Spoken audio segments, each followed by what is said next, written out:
and our localized weather forecast. We'll tell you whether you'll need a snow shovel, raincoat, or sunscreen.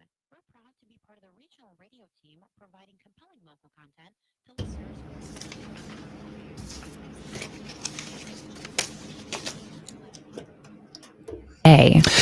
News time is 10 minutes after 7 o'clock here on this Tuesday morning. Top of the morning from the newsroom of Regional Radio and DeWittDailyNews.com. I'm Seth Lawrence with this expanded local newscast brought to you by Baum Chevrolet Buick in Clinton, your Silverado headquarters, and the morning show streams to Facebook and YouTube. It's brought to you by Peterson Insurance, your Pekin Insurance agent in Clinton. A nonprofit is inviting the community out for a night of fun on the basketball floor. The Vault in Clinton is welcoming back the Harlem Wizards to Clinton High School for a fundraiser in April. Executive Director Tammy Wilson told Regional Radio on the WHOW Morning Show Monday the Harlem Wizards came to town in early 2020 and put on a great show for the community. They're going to be here on April 15th at 6:30 at the high school. And we had them in 2020. I think it was just before COVID. It was like February, just before COVID hit, and we had to, do what we had to do. And so we're bringing them back, and we are so excited. Tickets are on sale now. We're still looking for sponsorships. So any businesses we're going to have a big banner hanging at the high school during the event. And then we're going to be posting, shout outs on social media. We'll have a program. We'll have all kinds of stuff. But anyway, if any business wants or individual wants to sponsor, we will be glad to take that. If you go on our website, there's going to be like a QR code that'll take you to a link on our website. It'll take you to the link. It's mainly online tickets. We may have a few paper tickets to sell, but you can call us about that if you need paper tickets. But basically, it's online. Just get your tickets online. This will be the first major fundraiser of the year for the Vault. Wilson touts the Wizards' ability to engage the crowd and community and feels that everyone that came out last time they were in town had a great time. They're like the Harlem Globetrotters, and they're just so funny, and they get community members out there and the kids, and then we have a team that are going to be playing against them. We've got 26 players on our team. The two principals from the high school and the junior high, Mr. Wayne and Mr. Peck. And then we've got a bunch of teachers from CES. We've got from the high school, we've got more teachers from the high school besides Mr. Wayne. Then we have people from the community, just different businesses around the community that are Jenna from Jumpstart. We've got Mark Hobby from Clinton Family Dental, Matt Riley and Matt Hall. I call them the two Matt from First National Bank, Marissa Smith from the Cutting Edge. So we've got some community members, and then we've got our some of our mentors from the Vault, and we've got people from Douglas and Lincoln schools as well. And then people from the community. We've got Pastor Paul Stroop. The event, again, is April 15th at Clinton High School. Tickets can be purchased at thevaultclinton.org. There are also going to be flyers around the community promoting the event with a QR code that will link to the tickets on the website. Wilson looks forward to having a good crowd again out this spring. Renovations are in full swing on the sports complexes of a Piatt County school district. Adam Clapp is the superintendent of Monticello schools, and on the WHOW Morning Show Monday told Regional Radio they are starting with the soccer complex, which is inside the track. We kind of have two fields going on simultaneously. So if you are looking south of the Wilkie or south of Kratz Road at the Wilkie complex, we are moving forward with our soccer field, which will be located inside the track. So on that field, that's kind of the primary project going right now. And the football field is the one that's kind of the secondary project going on. So the soccer field, we just finished drainage last week, just before the big rain. So it was kind of nice to, we finished the drainage inside the field, and we had that monster rain and kind of mix of snow on Friday. And just, it was good to see. The silver lining of the storm was that our drainage is working appropriately. so that was good. But we're probably 2 weeks away from turf install at the soccer field. We're happy with that. Luckily for us, we've had a pretty mild winter, but in the last week, we've experienced every aspect of Illinois weather. You just never know how that's going to affect construction, but so far we've been pretty fortunate, and we're hoping we will be playing girls soccer games on the soccer field in mid-April.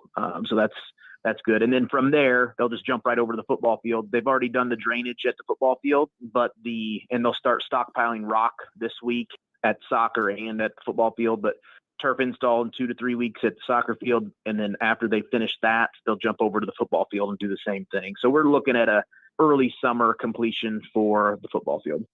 The turf being installed inside the track should be complete for the first track meet in April. Clapp says this will relocate the existing soccer fields. This turf is being installed inside the track. So prior to this project, the field inside the track was primarily a practice field for football and a band practice field.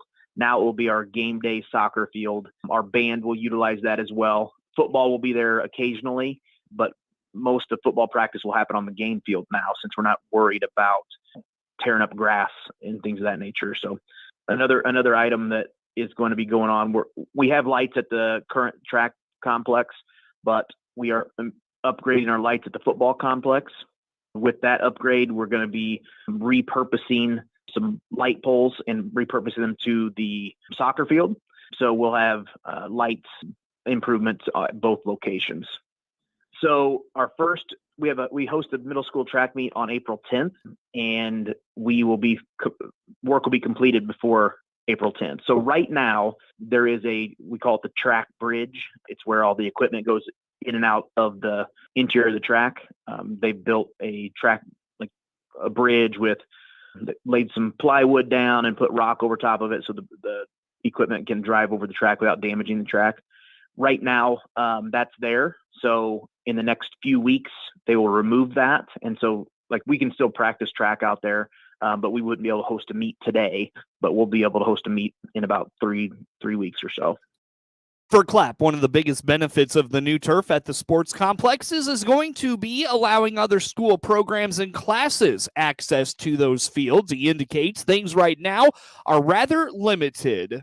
No, it's just exciting. I think there's a lot of people excited to get to utilize the facility. And prior to, this upcoming year, we've not been able to share our facility as much as we'd like to. So we're looking forward to making it really a community asset and getting all of our kids out there. Not only our student athletes, but, our elementary PE kids now have green space during the wintertime. Like right now, it's pretty muddy. Go out for recess so you can play on the blacktop. But now, once these turfs are installed, we have another area where PE can go outside and use green space, and so can elementary kids at recess. So the possibilities are endless when it comes to these facilities. This will be the last spring for baseball and softball on natural grass. Those fields will transition to turf once the season wraps up in May. Clapp notes those who drive by the baseball field have likely noticed some work already starting, as there are trees that have been removed from behind the baseball field. News time is 18 minutes after 7 o'clock on this Tuesday. Plenty more to get to coming your way next on the WHOW Morning Show. At Baum Chevrolet Buick in Clinton and Baum Motor Company in Farmer City, our job is to help you and solve your transportation needs. This is Scott Baum. Both in Clinton or Farmer City, we'll listen and find options for a different vehicle. Or we'll give you repair options to keep that car, truck, or SUV safe and trouble-free so you can continue with your busy schedule. If it has to do with transportation, we're here to help. Visit our full-service team today in Clinton or Farmer City. Baum Chevrolet Buick, right from the start. News time is 19 minutes after the hour here on this Tuesday. We stream to Facebook and YouTube, brought to you by Peterson Insurance, your Pekin Insurance agent in Clinton. There's another push this year to outlaw sweepstakes machines in Illinois. Sweepstakes machines generally look like a kiosk, and the payout is in the form of a coupon that you can exchange for merchandise online or cash from the retailer. But here's the problem, says Illinois Gaming Board Administrator Marcus Fruchter. So-called sweepstakes machines replicate the play of legal video gaming terminals licensed and taxed under the Video Gaming Act. Unlike VGTs, sweepstakes machines are unregulated, untested, and provide no player protection. And sweepstakes machine manufacturers, distributors, owners, operators, and sales agents are not licensed or vetted by the Illinois Gaming Board. Sweepstakes machines have long been used in communities that don't allow video gaming. The thing that has allowed them to operate, or at least in a gray area from our perspective, is that oftentimes they will issue a ticket or some kind of prize for free internet time or free phone time, which is rarely ever used. But in a sense, they are gambling devices. You play them just like a slot machine. Legislation in both the House and Senate bans these types of machines. A Normal Community High School junior is receiving national attention for his work with racial and social justice. Last weekend, Bradley Ross Jackson received the NAACP Image Award for Youth Advocacy, becoming the first teenager and Illinoisan to receive the honor. Jackson, a member of the National Honor Society, said he was honored for his work in various nonprofits. I have done a plethora of philanthropist activities here in Bloomington Normal, Illinois. For instance, I've worked with the Bloomington Housing Authority as I've given the students their toys, clothes, books, and gift cards, actually. And then after that, I usually give them a positive message or a speech so they'll know to be kind to others. And that's with my kindness campaign. So a lot of people have recognized my work with that and decided to submit that information to the NAACP nationally, and that's really how I was selected. So I'm sure there were lots of names, and they selected me. In Normal, Jackson serves as the vice president of the Normal Community High School Black Student Union and the president of the Bloomington Normal Youth Council. For his accomplishments, Jackson got to walk the red carpet at the NAACP's Image Awards, hosted by actress Queen Latifah. Illinois Congressman Darren LaHood has been selected to be a member of the U.S. House Select Committee on China. LaHood says China has a plan to replace the United States and that this committee will be tasked with developing policy and creating oversight to keep that from happening. Yes. Well, I'm honored to be a part of the new Select Committee on China that really is looking into the competition that we face with China, but specifically with the CCP, the Communist Chinese Party. And I give Speaker McCarthy, our new Republican speaker, a lot of credit for bringing this bill to the floor as one of the first bills to create the Select Committee and the bipartisan nature of the committee. We had over 100 Democrats that supported the creation of the committee, which I think is a good thing for the country. Secondarily, being a part of it allows me to have a platform to advocate on behalf of America, but also what we hope to do is expose the threats that the Communist Chinese Party pose to the United States. And I don't say this lightly, Sean, but China has a plan to replace the United States, and they're working at it every single day. And the quicker we realize that and take action, the better our country's going to be. And when I tell people that they have a plan to replace us, they have a plan to replace our economy. They have a plan to beat us technologically. They have a plan to overtake us militarily. And they're working at it through lots of different efforts, through espionage, through cyber theft, through stealing our intellectual property. And so being a part of this committee will again help to raise awareness. LaHood is also assigned to the House Ways and Means Committee and the House Select Committee on Intelligence. How can the USDA become a model of diversity and equal treatment for all? The USDA has just received an interim report of recommendations from the Equity Commission. Gary Crawford has more in this report.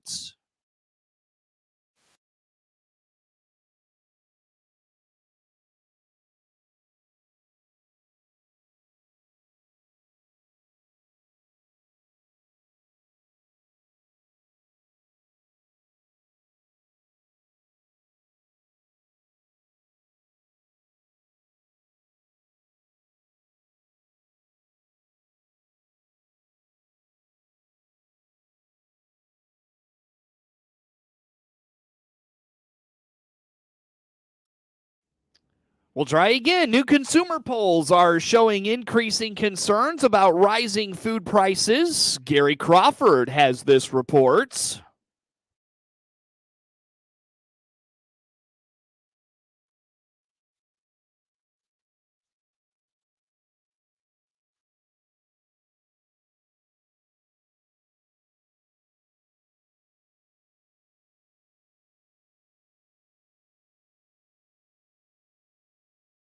Gary's report's having a little bit of an issue here on this Tuesday. Coverage of news today is brought to you by Baum Chevrolet Buick in Clinton, your Silverado headquarters, and we stream to Facebook and YouTube. Brought to you by Peterson Insurance, your Pekin insurance agent in Clinton. An Illinois man has been sentenced to 18 months in prison after being convicted of illegally giving his son an Stoltz-style rifle he later used in a 2018 shooting that killed 4 people at a Waffle House in Tennessee. A judge in May convicted Jeffrey Ranking of illegal delivery of a firearm to a person who had been treated for mental illness within the past 5 years. According to reports, Tazewell County Chief Judge Chris Doskich, in sentencing the 59-year-old Friday, gave him 90 days to prepare a likely appeal before he must report to begin serving his sentence. During Ranking's bench trial, prosecutors argued the rural Morton man knew his son, Travis Ranking, had undergone mental health treatment in 2016. In May 2016, police and fire personnel responded to a pharmacy parking lot in Morton where Travis Ranking told officers he believed singer Taylor Swift was stalking him, and he hacked his cell phone. Reports showed he was taken to a Peoria hospital for an evaluation afterwards. Ranking's attorney, Kevin Sullivan, argued his client did not know his son had been treated for mental health issues at the hospital, because the younger Ranking had his firearm owner's identification card, or FOID card, revoked by Illinois State Police. He could not legally possess guns within the state. Travis Ranking surrendered his guns to his father, who later returned them before the Waffle House shooting. According to prosecutors, the AR-15 style rifle he used in the attack was one of the guns his father returned to him. Travis Ranking was sentenced in February to life in prison without the possibility of parole after being convicted of 4 counts of first-degree murder and other charges. He opened fire inside the restaurant in April of 2018. Again, coverage of news brought to you by Baum Chevrolet Buick in Clinton, your Silverado headquarters, and the morning show streams to Facebook and YouTube, brought to you by Peterson Insurance, your Pekin insurance agent in Clinton. Network news on the way on this Tuesday morning. Stay with us for a look at sports, that weather forecast, and Stu Ellis has the farm gate. All that next. And this WHOW 75th anniversary feature, we hear about the changes that were coming to Clinton with Larry. Back from I was here from 1983 full time till the summer of 86.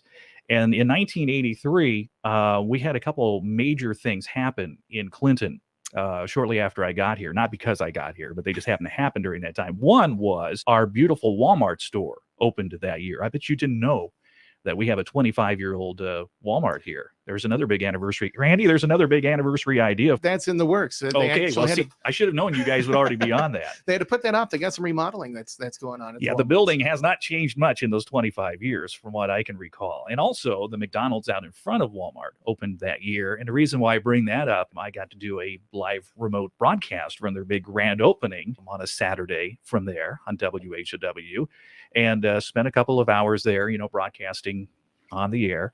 And I had somebody stop by. Again, remember, I was new in the community, only been there for a few months.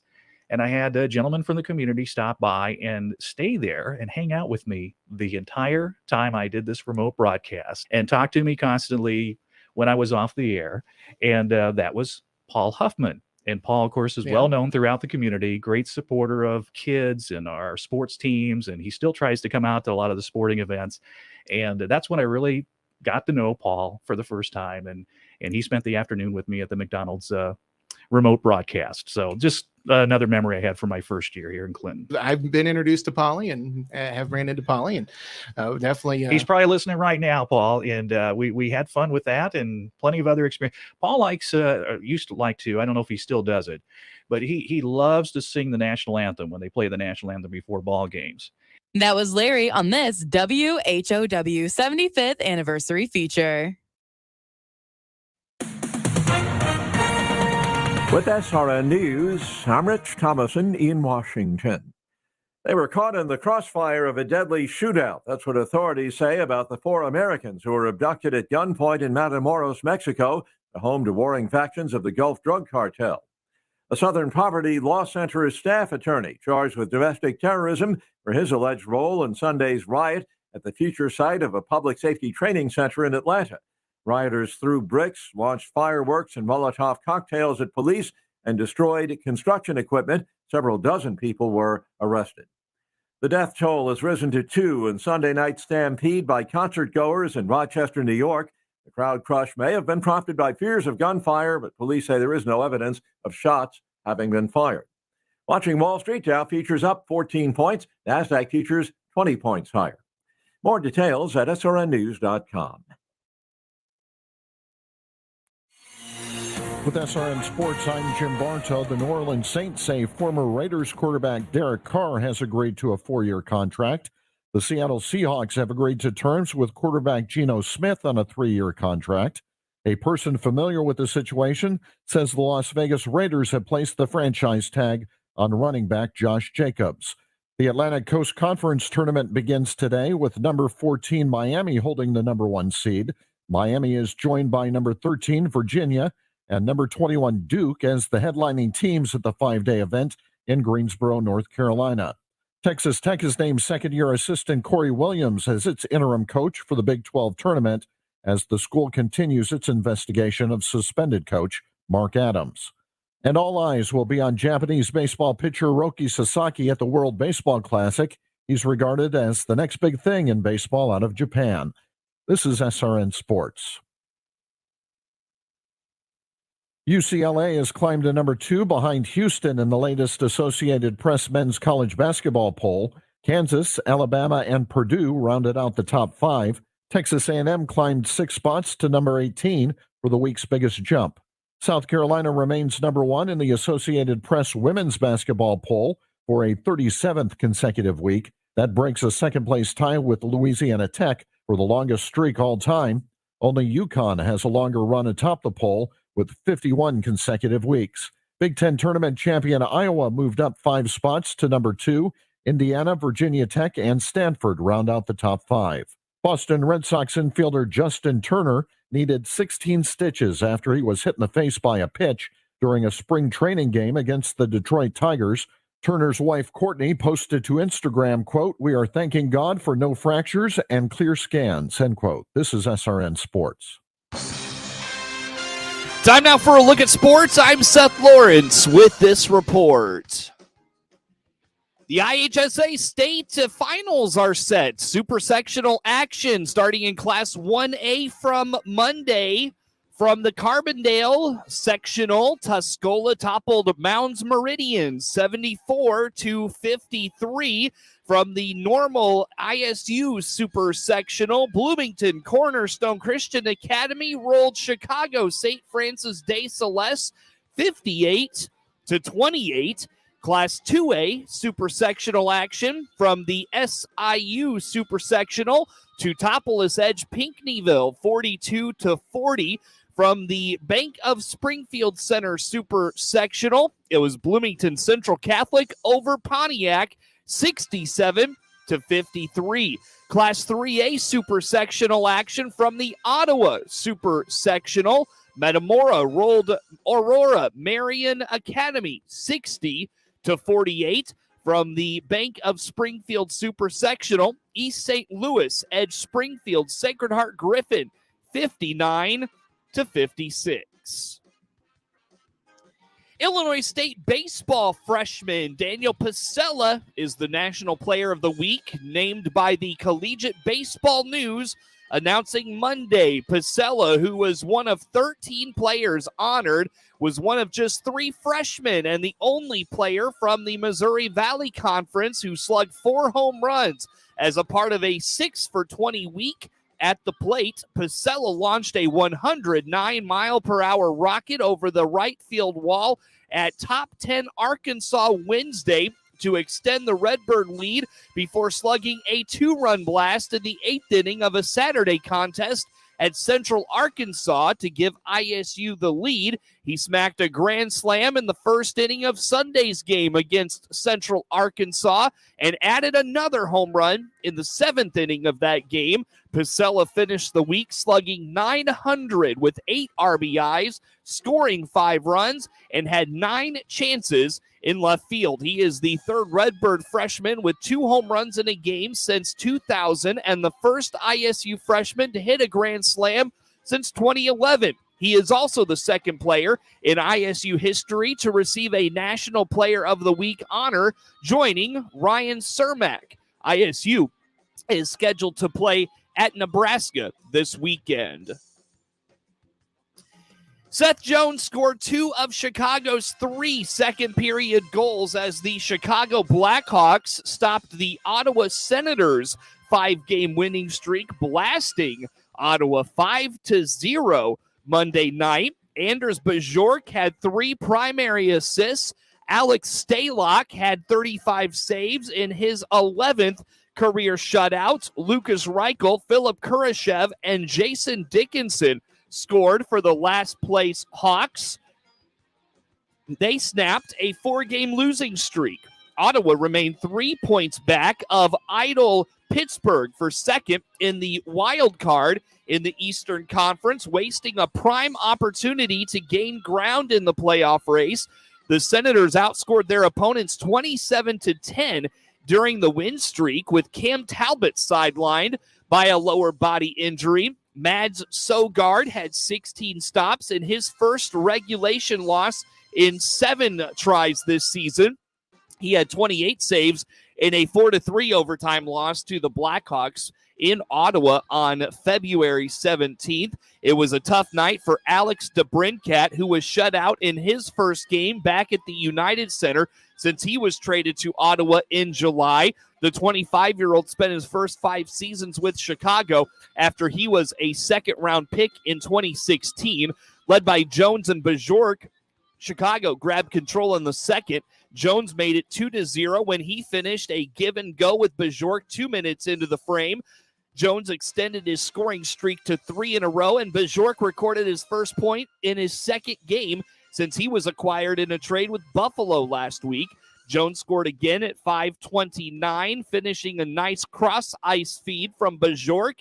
It was the 10th goal of the season for the All-Star defenseman. Dickinson got his 9th when he scored from the slot at 10:31, converting a pass from Bajork from behind the net, trailing 4-0. Smith called a timeout, but nothing worked. The Senators went 0 for 4 on the power play in the opener of a 5-game road trip.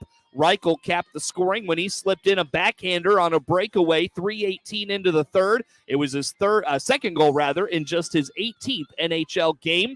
The Blackhawks are at Detroit on Wednesday night. Get sports anytime at DeWittDailyNews.com.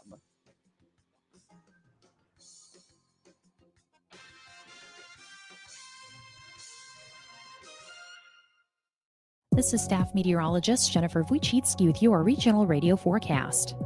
Mainly cloudy skies expected today with a high of 49. Northeasterly winds 15 to 20 miles per hour.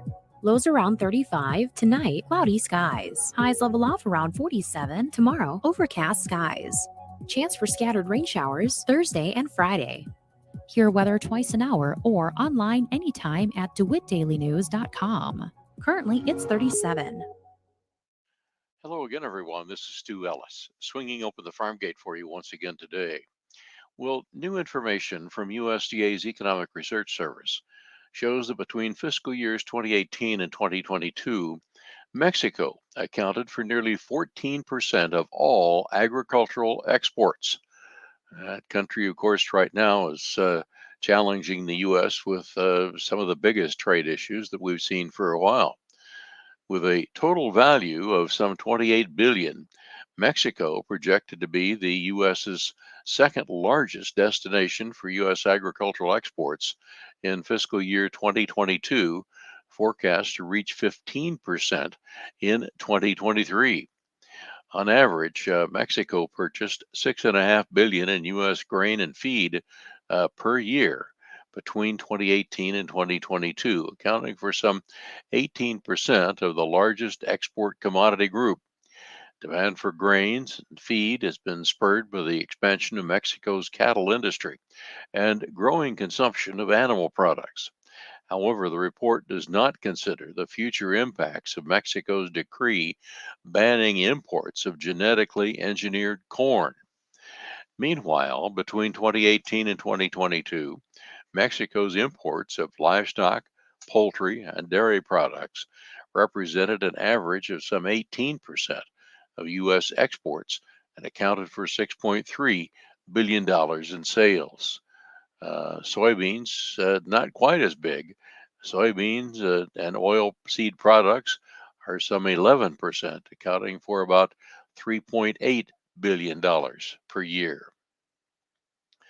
Well, this week is WASDE week for USDA's March World Agricultural Supply and Demand Estimate. The Wednesday WASDE report will not provide any surprise data because it will essentially reissue the data that was released during USDA's Outlook Forum back on February 23rd and 24th, and will wait on the March 31st Planting Intentions Report to forecast 2023 acreage and production expectations. The primary numbers expected to impact the